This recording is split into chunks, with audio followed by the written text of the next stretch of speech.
شیخ احمد کا واقعہ ہے، بہت بڑا عارف تھا، نماز پڑھا تھا رات کی تاریکی میں، تو چور گھر میں آیا۔ تو نماز کے بعد شیخ نے چور کو کہا کہ میرے گھر میں تمہیں کچھ ملنے والا نہیں ہے۔ اب یہ گھبرا کر ہائیڈ ہونے کی کوشش کی اندھیرے میں۔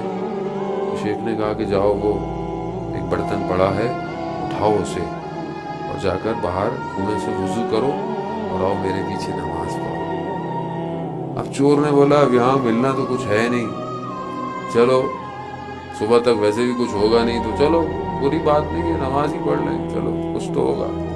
گیا، وضو کر کے آیا، شیخ کے پیچھے نماز پڑھتا رہا، رات ہو گئی۔ صبح نماز میں مشغول تھا تو دیکھا کسی نے دروازہ کھٹکھٹایا۔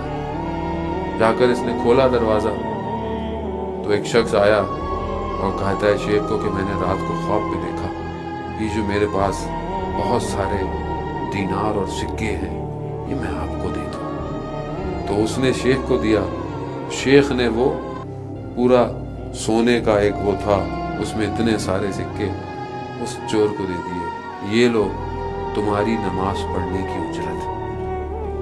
اب جب اس نے اس کو دیکھا تو لرزنے لگا اور گر گیا شیخ کے قدموں میں، کہا میں نے ساری زندگی چوری کی، اگر میں اتنا کچھ حاصل نہ کر پایا، یہ ایک نماز نے مجھے اتنا دے دیا۔ کہا مجھ سے غلطی ہو گئی، مجھے کچھ دن اپنی مریدی میں رکھ لے بس۔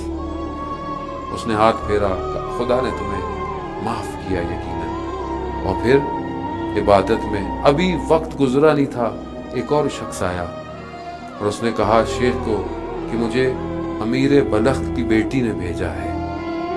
اسے اندر لے کر آیا تو اس نے مرید کی طرف دیکھا تو شیخ نے کہا کوئی بات نہیں، یہ بھی ہم میں سے ہے، کہو کیا بات ہے۔ کہا امیر بلخ کی بیٹی نے کہا ہے کہ کوئی اس کے لیے رشتہ بھیجے۔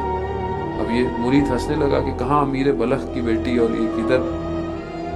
تو شیخ نے کہا کہ ہاں میں نے سنا ہے کہ اس نے توبہ کی ہے اور وہ ترک دنیا میں مشغول ہے، دنیا چھوڑنے میں، اور یہ کہہ کر اپنی نماز شروع کر دی۔ وہ پیچھے کھڑا رہا جواب کا منتظر، دن گزر گیا، وہ واپس چلا گیا۔ دوسرے دن پھر آیا، پھر آ کر اس نے شیخ سے، لیکن شیخ نے کوئی بات نہیں کی اس سے، اور پھر پورا دن کھڑا رہا۔ تیسرے دن خود امیر بلخ کی بیٹی آ گئی اور یہ عبادت میں شیخ مشغول تھا، اور اس نے شیخ کو کہا احمد رہبر باش، حق کی طرف متوجہ کرو، راہزن نہ ہو، تم رہبر ہو، تم بتانے والے ہو۔ اور یہ کہہ کر چلی گئی۔ ابھی تھوڑا قدم آگے بڑھائی تھی تو شیخ نے اسے کہا کہ آج رات کوئی تمہارا رشتے کے لیے میں بھیج دوں گا۔ وہ خود شیخ جو تھا، وہ خود بلخ کا امیر وہ خود تھا اور وہ اس کی بیٹی تھی۔ اس نے اس چور کو بھیجا رشتے کے لیے۔ عزیزان محترم، ہم جس لذتوں کو دنیا میں سمجھتے ہیں کہ ہم اسے حاصل کر لیں اور ہم کامیاب ہو جائیں گے، جبکہ خدا نے ہماری کامیابی کو کہیں اور لکھا